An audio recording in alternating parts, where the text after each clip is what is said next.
Allah mengatakan, Inna nahnu nazzalna 'alaikal Qur'ana tanzila. Sesungguhnya hai Muhammad kami benar-benar menurunkan kepadamu Al-Quran secara beransur-ansur. Artinya informasi dalam Al-Quran semuanya benar. Fahamin itu. Beransur-ansur artinya bertahap sampai kau memahami dan mengamalkan semuanya. Fasbir li hukmi rabbika wa la tuti' minhum athiman aw kafura. Maka bersabarlah kamu dalam melaksanakan ketetapan Tuhanmu. Halal nikmati, perintah wajib sunnah kerjakan, larangan haram dan makruh jauhi. Dan janganlah kamu ikuti orang yang berdosa dan orang-orang kafir di antara mereka. Jangan terpengaruh dengan orang-orang yang berbuat maksiat. Yang penting kita yang istiqamah. Jangan terpengaruh dengan mereka. Wadhkur isma rabbika bukratan wa asila.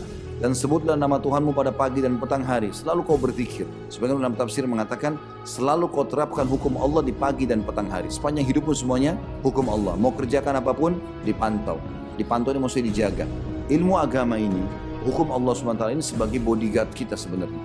Kita mau makan, kita mau minum, kita mau bergaul, mau apa saja, agama memandu. Boleh, nggak boleh. Bodyguard kita. Ilmu agama itu sangat baik buat kita. Allah sebutkan juga wa minal laili fasjud lahu wasabbihu lailan tawila, dan pada sebagian malam maka bangun sujudlah kepadanya dan bertasbihlah kepadanya pada bagian yang panjang di malam hari. Ini teman-teman yang belum terbiasa sholat malam bangun, walaupun memang kadang-kadang mungkin kita ada bolong-bolongnya ya, kadang-kadang ada yang kita kerjakan, kadang-kadang tidak, tapi usahakan maksimal, coba lakukan. Abdurrahman bin Auf radhiyallahu anhu pernah berkata, ya Rasulullah, saya punya perkara belum selesai, ada masalah saya belum selesai, apa yang saya harus lakukan? Kata Nabi SAW, apa kau lupa nasihatku? Mana kau dari sepertiga malam yang Allah turun ke langit bumi melapor kepada Tuhan? Saya subhanallah pernah hadapi satu masalah di Jakarta waktu itu. Masalah keuangan, lagi mau buka restoran, kemudian ada pekerjaan belum selesai segala macam. Saya mohon sama Allah, ya Allah mudahkan ini gimana urusannya. Hampir 1 tahun belum buka juga, bangunannya belum selesai segala macam. Ada satu orang rupanya dia kepala tukang, dia yang bantu untuk menyelesaikan. Saya kenal dia, lalu dia mengatakan, biar saya ambil alih pekerjaan ini. Terus dia bilang, Ustaz, bahasa dia ini saya tahu, ini orang awam. Saya menangkap ini pesan Allah sebenarnya. Dia mengatakan, Ustaz, kenapa enggak meeting malam-malam? Saya bilang, meeting malam-malam sama siapa?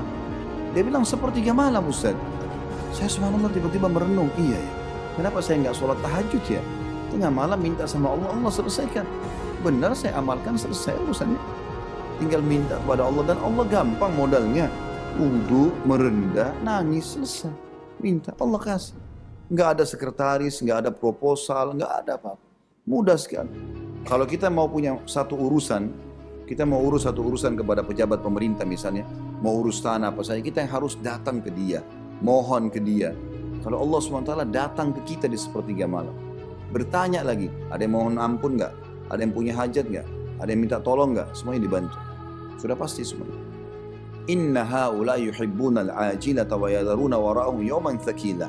Sesungguhnya orang-orang kafir itu menyukai kehidupan dunia dan mereka tidak mempedulikan kesudahan mereka pada hari yang berat nanti di akhirat. Kalau orang-orang kafir nggak punya pikiran ini semua, mereka nggak tahu kalau ada kehidupan akhirat, ada hisab, mereka akan menyesal nanti. Kita alhamdulillah sudah dipandu. Dan luar biasanya agama Islam teman-teman, walaupun kita sudah berbuat dosa, selama masih hidup ada 6 huruf, ini kata kunci, taubat. Ikrarkan sama Allah, saya tidak akan mengulangi lagi, ya Allah sesali, tinggali, Allah terima. 50 tahun buat dosa tetap Allah bersih. Sampai kata para ulama, andai saja Fir'aun di akhir hidupnya sebelum tenggelam bertobat sama Allah, Allah terima. Sampai waktu tenggelam, Musa alaihissalam diberikan wahyu oleh Allah SWT, hai Musa, andai saja Fir'aun di detik-detik terakhir dia sempat bertobat kepada aku, maka aku akan ampuni. Sudah ngaku Tuhan, bukan cuma sekedar maksiat biasa. Menantang Allah SWT, dia mengatakan ana rabbukumul a'la, aku Tuhan kalian yang tinggi, tapi Allah masih bisa maafkan. Luar biasa karunia Allah SWT, berbuat dosa pun masih dimaafkan.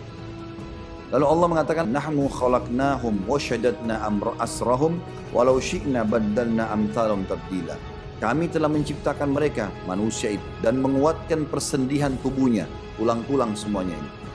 Apabila kami kehendaki, maka kami sungguh-sungguh bisa mengganti mereka dengan orang-orang yang serupa dengan mereka. Kalau Allah mau semua kita dibinasakan, Allah ganti dengan ini. Allah tidak perlu sama kita. Ini ada satu hadis qudsi yang mulia, hadis Bukhari. Kata Nabi SAW, Allah berfirman, wahai hamba-hambaku, aku haramkan kezaliman terhadapku, maka aku jadikan itu haram bagi kalian. Jangan kalian saling menzalimi, mengambil hak orang lain atau tidak memberi hak orang lain. Wahai hamba-hambaku jin dan manusia, andai saja kalian semua beriman dengan iman yang satu. Kata sebagian ulama hadis seperti imannya Nabi Muhammad SAW. Semuanya beriman bagus, tinggi imannya. Semua tidak akan menambah sedikit pun dari kerajaan dan kekuasaan. Tidak ada pengaruhnya kata Allah. Kita semua beriman sama Allah SWT, Allah tidak butuh itu. Teman-teman hati-hati ya. Kalau kita menganggap ibadah kita, itu Allah butuh, ini kesalahan yang fatal. Makanya orang kadang-kadang sholat buru-buru, Allah Akbar, karena dia pikir Allah butuh. Enggak, Allah enggak butuh. Yang butuh kita. Makanya harus khusyuk, jangan tidak. Konsentrasi, itu kita akan dapat pahalanya hari kiamat. Jangan main-main dengan gitu. Sedekah kita harus tahu, kita yang memberi, kita yang akan mendapatkan hasilnya. Allah tidak butuh dengan amal kita. Maka kata Nabi SAW, Allah mengatakan dalam lanjutan hadisnya, dan wahai hamba-hambaku, andai saja kalian semuanya jin dan manusia kufur dengan satu kufur. Kata ulama hadis, semuanya seperti Fir'aun, ngaku Tuhan. Maka tidak akan mengurangi sedikit pun dari kerajaan dan kekuasaanku, kata Allah. Dan hai jin dan manusia hamba-hambaku, andai saja kalian berkumpul di satu lembah yang luas, padang pasir yang luas, kalian semuanya minta masing-masing keinginannya. Dan aku berikan, tidak akan mengurangi sedikit pun dari kerajaan dan kekuasaanku, kecuali hanya seperti jari telunjuk yang ditelupkan di lautan lalu diangkat. Lihat apa hasilnya. Allah nggak butuh dengan amal kita, kita yang butuh. Perbaiki amalan itu. Hati-hati, karena kita yang butuh, Allah nggak butuh. Sedekahlah, puasalah, mengajilah, sholatlah yang terbaik buat kita, karena kita yang panen. Dalam hadis kursi, dalam hadis Bukhari juga, Nabi SAW bersabda, Allah berfirman, wahai hamba-hambaku, amal-amal yang aku perintahkan pada kalian, untuk diri kalian sendiri aku akan kembalikan, dan aku tidak membutuhkan itu. Tentang masalah Idul Adha juga kurban, Allah mengatakan dalam Al-Quran, la yanalullahu luhumuha wala dima walakin yanalut taqwa minkum. Allah tidak akan perlu dengan darah dan daging hewan kurban kalian, tapi Allah menilai ketakwaan kalian. Patuh nggak? Pilih hewan yang terbaik nggak? Kejar pahala nggak di situ di akhirat nanti? Seperti itu. Lalu ayat 29 mulia sekali ayat ini. Allah mengatakan, inna hadhihi tadhkirah, faman syaa'a ittakhadha ila rabbih sabila. Sesungguhnya ayat-ayat ini adalah suatu peringatan. Tadhkirah orang Arab juga bilang ini tiket. Tadhkirah, peringatan, tiket, pas untuk bisa lolos masuk ke surga. Maka barang siapa yang menghendaki kebaikan bagi diri dia, maka niscaya dia mengambil jalan kepada Tuhan. Dia terima, lalu dia amalkan. Perintah kerjakan, larangan jauhi. Subhanallah, perintah Allah SWT, sholat, puasa, zakat, segala macam ini dimulai dengan ketulusan, keikhlasan, karena Allah tidak terima kecuali dengan ikhlas, dan diakhiri dengan kenikmatan. Orang pergi haji, biayanya besar, capek, panas, waktu banyak tersita, tinggalkan kerjaan. Tapi kalau orang ikhlas pulang dari haji ditanya, mau haji lagi gak? Kira-kira jawabannya apa? Saya mau haji lagi. Kecuali dia tidak ikhlas. Dia ikhlas, dia bilang, saya nggak mau lagi karena panas. Tapi orang semua bilang, saya mau haji lagi. Padahal capek. Subhanallah, orang bangun sholat malam, walaupun dia capek, dia ngantuk. Tapi kalau orang tanya, mau sholat malam lagi? Maaf. Itu ibadah punya kenikmatan. Dan dosa teman-teman dimulai dengan ketakutan, diakhiri dengan penyesalan. Orang kalau mau buat zina, takut. Orang kalau mau mencuri, takut. Dimulai dengan ketakutan. Beda dengan ibadah, mulai dengan keikhlasan. Kalau maksiat, ketakutan. Lalu kemudian diakhiri dengan penyesalan. Pasti nyesal. Orang ketakutan, segala macam, itu maksiat. Maka untuk apa? Dosa itu untuk dipelajari dan dijauhi, bukan dicoba. Ini babi haram, gak usah tahu. Saya mau tahu dulu dagingnya, gak usah. Tinggalkan aja, selesai. Zina, gak usah coba zina. Dosa untuk dipelajari dan dijauhi. Amal saleh untuk dipelajari dan diterapkan. Kita tahu kalau kita balap-balap motor, jatuh luka. Gak usah jatuh dulu baru bilang, oh ternyata begini ya. Gak usah. Sebelum jatuh gak usah dilakukan, kan selesai. Yang penting kita tahu, oh, ini nggak boleh, selesai, jangan dilanggar. Kita kalau kerja di kantor, ini loh pelanggaran-pelanggaran ya, nanti kena hukuman ini. Nggak usah kita coba supaya kita kena ancaman, enggak. Kerjakan aja apa yang sudah diperintahkan, kita dapat gaji, selesai. Nama kita harum, kan begitu.